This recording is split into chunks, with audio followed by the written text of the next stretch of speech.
How to set up mail from Android? First, click on Settings, then scroll down and choose Accounts and Backup. Now choose Manage Accounts button and scroll down again and click Add Account.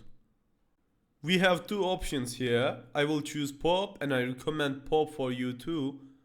The difference between POP and IMAP is that POP stores email on your device while IMAP stores them on our servers.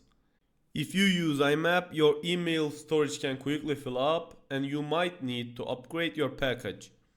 In short, POP is more budget friendly. Now, type your email right here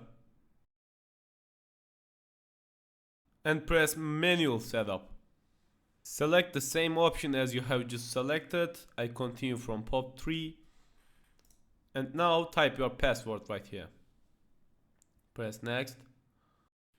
Now we need to change the server information. Let's write mail.maillb.com here.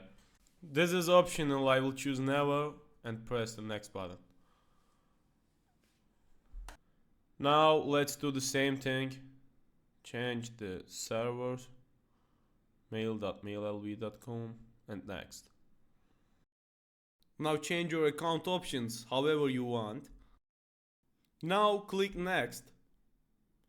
Now your mail is installed on your Android phone. Thank you for choosing us. All the best. Goodbye.